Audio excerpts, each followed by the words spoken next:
So today we're going to be talking about Unit 10, which is impairment of assets. So what is impairment of assets? So the technical definition of impairment is that when the recoverable amount of an asset, or the amount that you could recover if you were to sell that asset effectively, although I'll tell you how to calculate the amount later, is less than the carrying amount or the written down value of the asset in your financial statements. If the recoverable amount is less than your carrying amount, you need to bring down the carrying amount so that it's reflected by your recoverable amount. This is called including an impairment loss. So what does that mean in simple terms? Basically, every business in their balance sheet needs to record all their assets at the correct amount, i.e. the amount that business would receive if they had to close its doors tomorrow and they had to issue a fire sale for its assets. So, why is that important? Think about it from the perspective of a shareholder. When they're investing their money, they want to know, worst case scenario, if this company goes bankrupt, how much money am I going to get back based off the book value or the value of assets and liabilities in the financial statements of a particular business. So that's why it's important, and that's why it's important for businesses to always, at least annually, impair their assets or look for signs of impairment, so the balance sheet is always reflecting the true and current position of that particular business.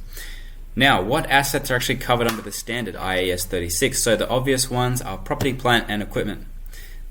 Also, intangible assets, identifiable intangible assets. And the third one is goodwill. Now, which assets are not included under this standard because they have their own set of rules? Number one, financial assets, which we already covered under IFRS 9. Think about trade receivables, for example.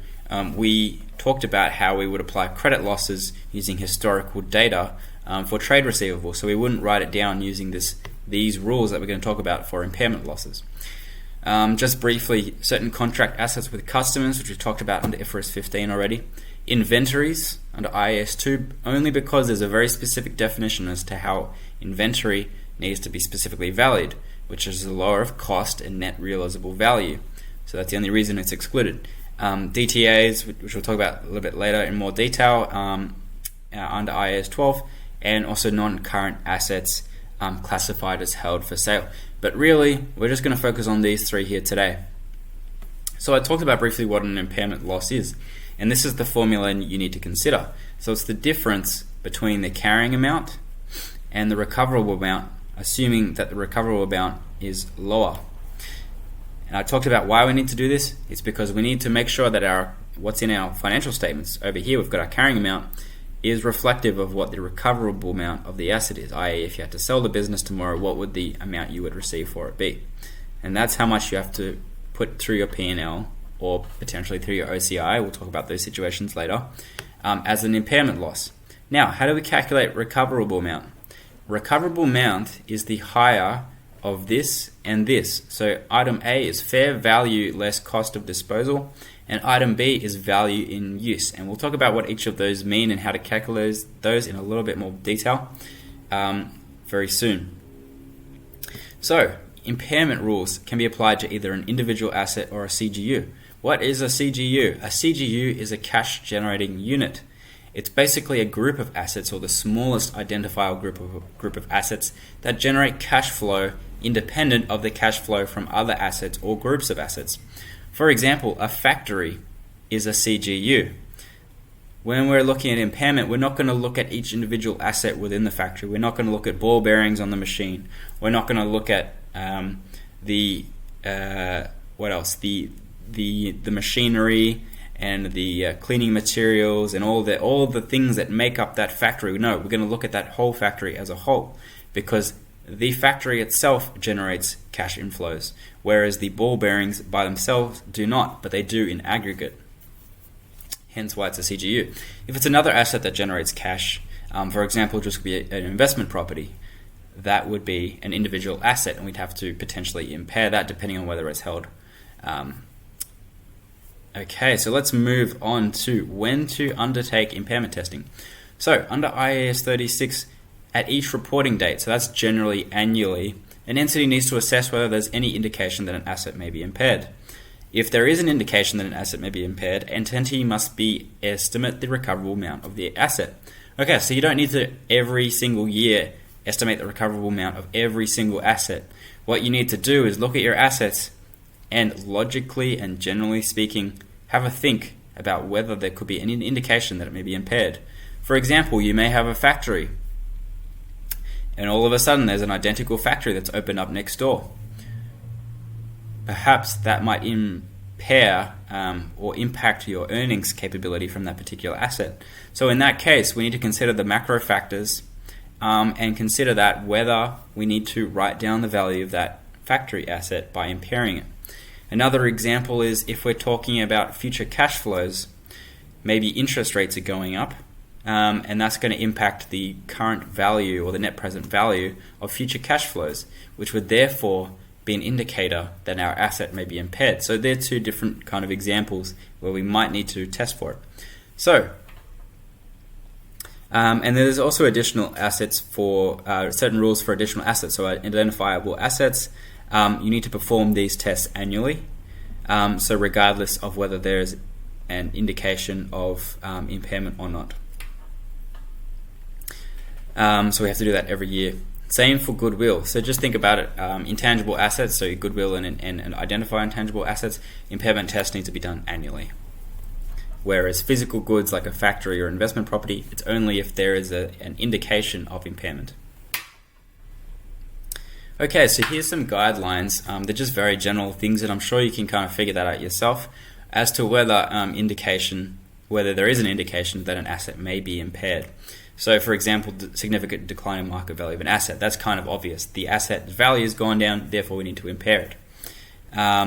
They've also used the interesting example of interest rates, which I also used before because of the impact on future discounted cash flows and the valuation of that business on the cash flow basis. So these are all external sources. There's also internal sources such as physical damage. For example, your factory may have been damaged by a fire. You need to consider that. How you're using the asset. For example, land for apartments, or maybe that land has been rezoned and you can no longer build it for apartments. Does it need to be impaired for that purpose? Okay, so next we're going to figure out how to calculate the recoverable amount. Now, just to recap up here, what is the recoverable amount and why do we need it? It's the amount you're going to receive from the asset in future if you had to sell the asset at tomorrow, for example. Carrying amount is the amount that's being reported in your financial statements. So the difference between the two, assuming recoverable amount is lower, you need to record an impairment loss. If the recoverable amount is higher than the carrying amount, you don't need to do anything. So how do we calculate recoverable amount? There's two ways. It's FLCOD, so fair value less cost of disposal, and value in use. So let's talk about those now. So fair value less cost of disposal. It's a pretty simple concept. We talked about fair value in detail in Chapter 6. It's the exact same definition as IFRS 13, fair value. The only difference is you need to deduct any cost of disposal. So what's a cost of disposal? Legal fees, stamp duties, removes cost of physically removing the asset, and also just bringing the asset into a saleable condition. For example, you might need to do renovations on the property to be able to sell it. Now, they do not include any costs that arise after sale, just as a point. So why does this make sense? It makes sense because we're trying to figure out how much we could get for our asset if we sold it tomorrow. Now, part of that reimbursement we'd get from selling the asset, for example, if we're selling our apartment, we would need to factor in the cost of a real estate agent, legal fees, etc., because that's not how much we're going to get from the proceeds. We're going to get how much, the amount we're going to get is the proceeds less those costs. So it does make sense from that perspective. Okay, so that's FLCOD. The second method of calculating a recoverable amount is value in use. So this is to do with present value of future cash flows, which we've talked about at various times throughout the module so far. So to do this, we need to calculate a 5-year cash flow forecast and discount it to the net present value. So the things you need to take into account for this is you need to forecast different amounts of future cash flow here. So there could be a range of assumptions in calculating that.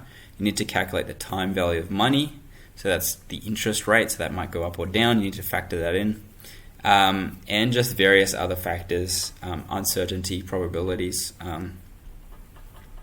Now, there is a specific rule under IAS 36 that a cash flow can be no longer than 5 years unless it can be justified. It's a very minor point. You might get a trick question in the exam on that. So now that we've calculated the two, recoverable amount is the higher of fair value less cost of disposal and value in use. So whichever one of these is higher, so this is $100, this is $200, this $200 is therefore the recoverable amount under IAS 36 paragraph 618. Okay, so now we're going to talk about determining whether to assess impairment either at an asset level or a CGU level. So we talked about this already. So first of all, is it a CGU? Does the individual asset generate cash inflows that are largely independent from the cash inflows from other assets or groups or assets? So either yes or no will determine whether it's a CGU or an individual asset. So if it's yes, it is an individual asset, and we just need to determine the recoverable amount for the individual asset. If it is no, it's a CGU level.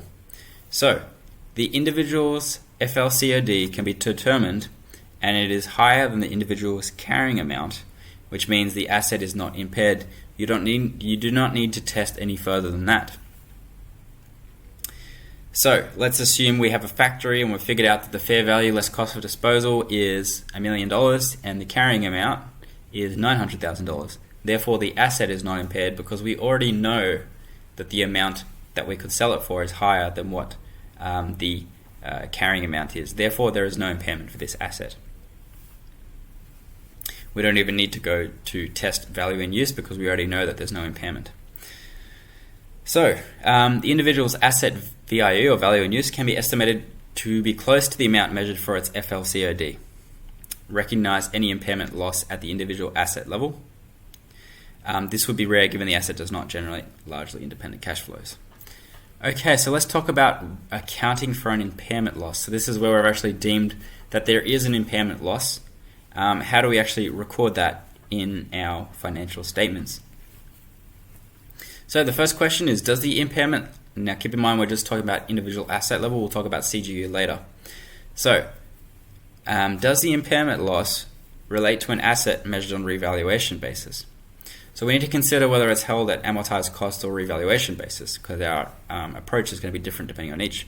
So let's assume that it is not held on revaluation basis and that it's held at amortized cost, for example. So, no, recognize the impairment loss immediately in the profit and loss. So this makes sense because it's a genuine cost. The only time you wouldn't post that loss through the P&L, instead post it to OCI, is if it's not a genuine loss. For example, it's just a fair value revaluation. It's not a realized loss, therefore it shouldn't be going through the P&L necessarily. So that makes sense. If it is on a revaluation basis, we need to ask the question, is there already a surplus for this particular asset? For example, have we revalued this asset upwards previously? If the answer is no, so this is the first time that there is an impairment loss and we haven't valued it up previously, we need to put this through the P&L as a genuine expense. And this makes sense to me as well, because it's not a fake fair value upwards. It's a genuine loss. We've done the calculations. We know that the market value is a genuine loss. It's very unlikely that you'd actually reverse an impairment once you've actually posted it. So this is a genuine loss. It's going to go through the P&L. The other side to this is yes, that we have already previously revalued an asset up, and these revaluations go up and down all the time. So recognize the impairment loss. First of all, as a reversal of the revaluation surplus. So first thing we need to do is reverse out that revaluation, that upward revaluation surplus that we have already put through OCI. That's the first step. So reverse out that portion. Anything left that you still need to impair, that needs to go through the P&L. So that's to be a genuine expense going through your P&L. Okay, so let's talk about subsequent depreciation and amortization quickly. So basically what this is saying is that once you've calculated your new carrying amount of your asset based on the impairment charge, depreciation and amortization needs to be adjusted based on that new charge. So for example, if we've got 4 years left, we've just impaired our asset down to $500,000, let's say 5 years left, and originally it was at $1 million. Our depreciation is now $500,000 over 5 years, so it's now going to be $100,000 each year. So this is basically what it's saying. Okay, so let's talk about impairment losses for CGUs. We've already talked about impairment losses for individual assets, which is a little bit easier. CGUs is a little bit different. Okay, so we talked about what a CGU is. What about how we calculate carrying amount or recoverable amount for a CGU? So it's the same as before, but it's not necessary to calculate both fair value less cost of disposal and value in use. Okay, as a minimum, only one of these two values needs to be calculated. For the same reason we talked about before, if one is higher than the other, if the recoverable amount of one of these is higher than the carrying amount, we already know that the asset does not require impairment. So this one is correct. Okay, so in determining the recoverable amount, professional judgment is required. This is just talking about value in use, about how that requires many assumptions and input and probability, etc. So that requires professional judgment. Okay, so this is just talking about impairment losses within a CGU. So we already talked about as the first thing in this chapter that there are certain assets that the impairment standard does not apply to. For example, trade receivables, because this is a financial instrument, it's already recognized under IFRS 9. You would apply expected credit losses, as we talked about in the last chapter. We wouldn't actually impair this. Same for inventory and trade payables for different reasons, but they do not fall under this standard. So, why is this relevant? So for an individual asset, you would know not to impair that asset. However, for a CGU is made up of many assets, which may include these items: trade receivables, inventory, trade payables. So, what do we need to do? Basically, we need to take our impairment loss for the whole CGU and not apply it against any of those assets which are excluded. So we need to apportion it. For example, if we've got $1 million made up of 10 items, and 3 of those are trade receivables, inventory, and trade payables made up of $300,000, it means we need to impair, say, that $1 million across 7 items. So instead of impairing $100,000 against each asset, we're going to impair $1 million divided by 7, so about $142,000 each asset rather than $100,000, if that makes sense. Okay, so let's talk about some of the other difficulties with calculating impairment for a CGU. So the first, similar to this point here about how certain assets cannot be impaired, goodwill is another unique case. So we don't actually exclude goodwill. What we do with goodwill is we always apply the impairment against that goodwill first. The only time that we actually apply it against other assets in that group is if we've already written off goodwill. We've already impaired goodwill fully, then we can actually apply the remainder of the amount against corporate assets. But remember to exclude these types of assets. So for example, if we've got a situation where we've got $500,000 of goodwill, we've got $300,000 of excluded assets, and we've got $500,000 of other corporate assets. So we also know that we've got an impairment charge of, let's say, $600,000, $700,000, we'll call it. So the first step is to impair goodwill, because we need to fully impair goodwill first. You can follow this flow chart down here. So first of all, let's apply a write-down of goodwill of $500,000. We still have $200,000 left over.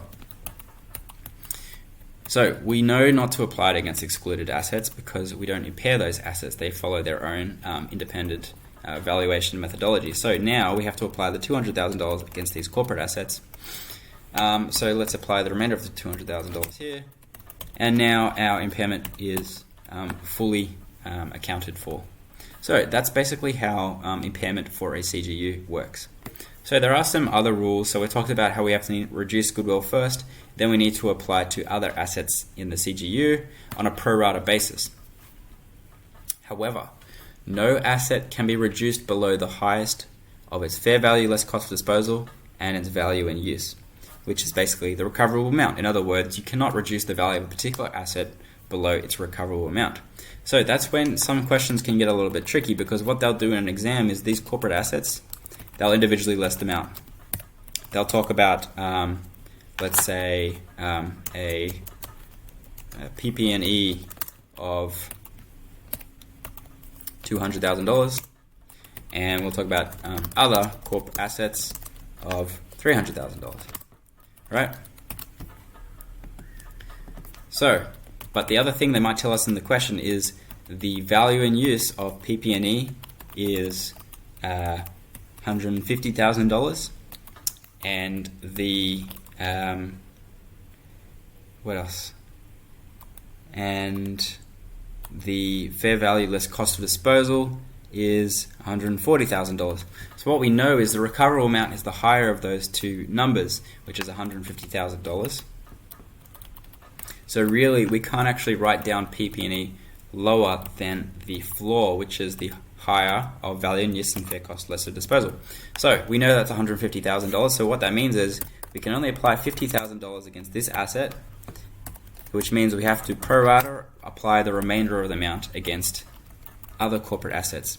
So now our new carrying amounts is going to be goodwill 0, PP&E $150,000, and other corporate assets $150,000. So that's the kind of question you're going to get in this chapter of FIN. Okay, so let's talk about next how to reverse an impairment loss. So again, this doesn't happen very often in real life, but often companies will post an impairment charge, which is a write-down of a CGU, for example. Occasionally, new information will arise. For example, it may be a fire, which initially we thought had destroyed the facilities, but now we realize that it's actually minor R&M expenses. So we've fully written down the CGU previously, but we realized based on this new information that it actually hasn't done as much damage as we thought. So we actually need to reverse that impairment loss and bring it back to the new higher recoverable amount. So we can follow this flow chart here again. So first of all, let's calculate the recoverable amount. So we're saying that the recoverable amount is $200,000, and the current carrying amount is $100,000. So we need to increase that value $100,000. So has there been an impairment loss previously? Let's say there has been, of $100,000. So would the reversal of the impairment loss cost the new carrying amount to exceed the asset's carrying amount had no impairment loss been initially recognized? So what does this mean? It means the asset that we originally bought it at, let's say it was $500,000, and it is now year 5, and we're depreciating it at $50,000 per year. So we're going to depreciate $50,000, $50,000, etc., until we get to the current written down value of $250,000. All right. This is the amount of the carrying amount that would have been initially recognized if no impairment loss had initially been recognized. However, in year 1, we actually wrote down the asset to a value of $300,000. $300,000. And as we mentioned before, up here is that the effective life and the depreciation charge needs to be adjusted to reflect the new written down value. So what would have happened is you're actually going to get $300,000 at a rate of $30,000 per year. So you're going to get $30,000, etc., until you get to your new written down rate over here. So the tricky part in an exam question like this, and this is a very common question, is that the carrying amount that you have recorded in here, you have to be careful not to fall into the trap of using this carrying amount, because we actually need to calculate it against the carrying amount had no impairment loss initially been recognized. So in this situation, it's $250,000, not the lower amount, whatever it is, let's say $150,000. So let's say the question has given us that the new value of the asset is $200,000. So the trick to this question is we see this and we'll say, oh, the recoverable amount has exceeded the written down value, which is $150,000. That is a trick of the question, because we need to compare it against this $250,000 up here, the amount that would have been otherwise recognized if no impairment loss had been recognized initially. So that's the trick there. So in this case, it would not have been higher, so we need to go down this way. So is the asset measured on a revaluation basis? So again, are we doing it based on revaluation basis or amortized cost? So let's focus on amortized cost. So no, we need to recognize the impairment of loss, reversal, and profit and loss. Okay, so we are going to reverse the impairment loss. So it's actually going to be a gain through your P&L, a genuine gain, which makes sense because we would have previously recorded a expense or loss in the P&L in the previous year. However, if it is measured on a revaluation basis, we need to consider to the extent that it was initially recognized in profit and loss, because that's what we want to reverse out. We want to reverse out that genuine loss through the P&L in the prior year through a genuine gain in the P&L this year.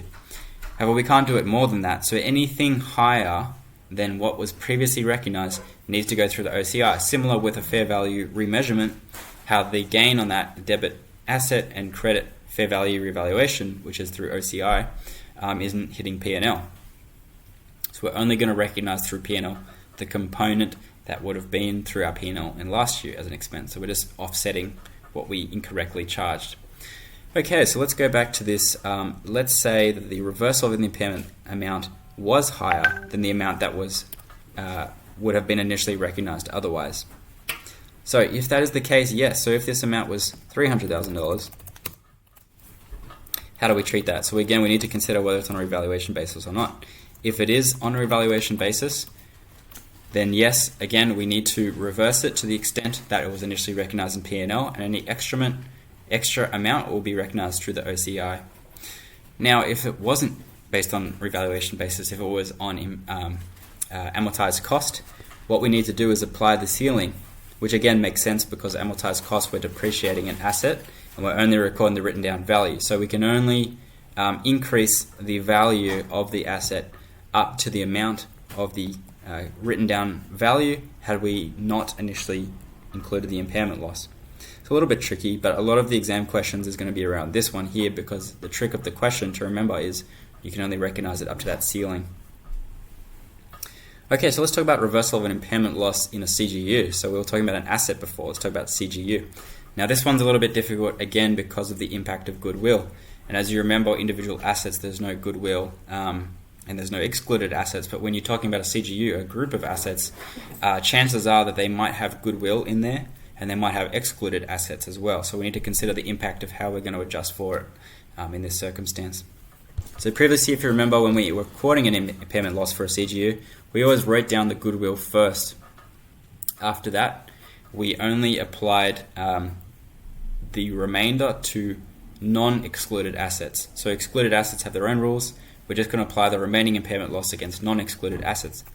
There was a small rule, if you remember, about how we couldn't reduce the asset below the higher of its basically its recoverable amount, the higher of its fair value less cost of disposal, and its value in use. So we need to take that into consideration, and if we were already reaching the recoverable amount, we had to apply the rest of the impairment loss against the remainder of the assets. Okay, so now that's helpful to consider how we have to reverse that impairment loss as well, because we actually need to reverse those transactions. And there is a trick to this, right? Because there's this very important rule over here. So when a CGU is impaired, goodwill is impaired first, which we talked about. However, it cannot be reversed.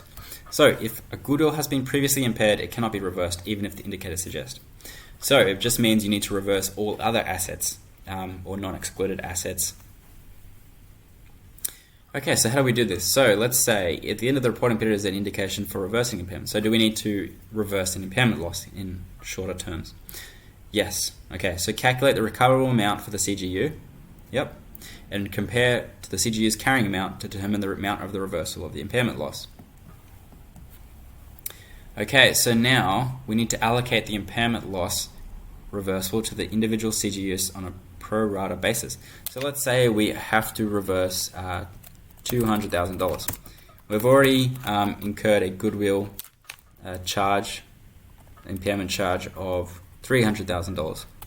Are we going to reverse that? No, we cannot because of this, IAS 36 paragraph 124. So we have to actually apply that $200,000 against the remainder of the assets. So let's just write this down here. So goodwill, previously we wrote down 300,000. Excluded assets we didn't write down because you can't apply impairment against them. And included corporate assets, we would have applied $500,000. Now, included corporate assets would have been made up of a factory and other assets. Let's say PP&E and other assets. So PP&E would have done $300,000, and other assets we would have done $200,000. Okay, let's ignore that figure there. So we've actually written down $800,000, which is made up of this number, and this number. Okay. Sorry. That should be $200,000. Okay, so now we know how we previously recognized the impairment loss. Can we reverse goodwill? No, we cannot. So our reversal, now we've determined our recoverable amount, we need to reverse $200,000. Okay, so do we apply it proportionally against our included corporate assets, so PP&E and other assets? Well, we need to consider, would the allocated reversal of impairment cause the carrying amount of any individual assets to exceed the lower of that asset's recoverable amount? So keep in mind, remember the definition of recoverable amount, it's the higher of fair value, less cost of disposal, and value in use. Now this one's a little bit tricky. So it's the lower of recoverable amount, which I just defined, and the carrying amount after depreciation had no impairment loss been initially recognized. So again, what does that mean? It means we need to go back to that asset and consider, if we hadn't written it down via impairment, what would that carrying amount be? So we have to reverse calculate that, what that carrying amount is. It's usually going to be a higher amount. So we use the example up here. Oh, no, I deleted it. There we go. So we used the example before about here. So if we've got equipment over here for $500,000 initially, but we impaired at $200,000, and then we depreciated $30,000 each year. So that's the carrying amount that we've got down here, $150,000. However, that's not what we're comparing it against. We're comparing it against this. If they hadn't recognized that loss over here, the carrying amount after depreciation each year, after 4 or 5 years, would be $250,000. So it's that number we need to compare it to. Okay, so let's consider in this example here. So we're comparing it against the recoverable amount and the ceiling, which we talked about up here. So we're saying it's $250,000. So let's say the recoverable amount of PP&E is an extra. Let's bump that up number to $400,000. So it means normally we'd apply that proportionally, right? So we'd apply that in the same ratio of 3 out of 5 times 3 out of 5. And this one would be 2 out of 5. And 3 out of 4. Right? So this is how we would normally do it. And let's say the carrying amount of that one is now going to be $260,000. Right? Let's call it $300,000. So let's say after this impairment charge, the carrying amount is $100,000. After adding that on, or the reversal to the previous impaired amount, we're going to get to a carrying amount of $340,000, which is the sum of those two. Now, can we do that? Now we need to consider the higher carrying amount if the impairment charge had not been previously done, which was $250,000, which means we can only apply minus 250. It means we can only apply an impairment reversal of $90,000 instead of that $240,000. So this is now going to be $90,000, and the remainder of it has to go against this one.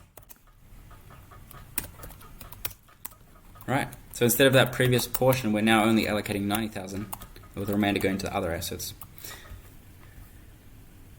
Okay, so that's basically what that means. So would the reversal exceed the law of that? Yep, so in this case we're saying yes, it has. So limit the allocation. So that's what we've done. We've limited to $90,000. And now we need to allocate the excess that would have otherwise been allocated to the asset to the other assets so that no individual asset exceeds that ceiling. So we also need to do that test with other assets, but I'm assuming in the question that it doesn't exceed it. So we need to apportion the remainder so it equals to the $400,000 impairment reversal. Okay, so that's pretty much the end of it. Yeah, cool. So it's a little bit tricky. Let's just quickly talk about some of the journals. The journals are quite simple. Now, the first journal you want to do from this great journal template guide, which you can download, is just a very simple impairment loss journal. So it's going to be debit impairment loss, credit accumulated impairment losses. Similar to depreciation, you're going to have debit depreciation expense and credit accumulated depreciation. So effectively what this does is it writes down the asset similar to depreciation. This goes through P&L. Very simple. Same for reversal of impairment loss. So it's literally just accumulated impairment losses. So it's reversing off the accumulated impairment losses, similar to how we reverse depreciation. And the remainder is reversal gain. Now that either goes through the P&L or through OCI, as we talked about the different situations over here. If it's based on fair value measurement, we need to consider the amount that was revalued, and any excess to that needs to go through OCI. But if it goes below that, then it can go through the P&L. So that's basically it. Really simple journals. We talked about the journals for allocating across CGU, so you just need to apply it against the relevant assets. As we talked about before, we're not going to apply it to any of the excluded assets, and it may be in a different proportion depending on goodwill and also the ceiling amount or floor amount, depending on which way you're talking about. So that's it. Really simple. So let's move on to the next chapter now, which is provisions.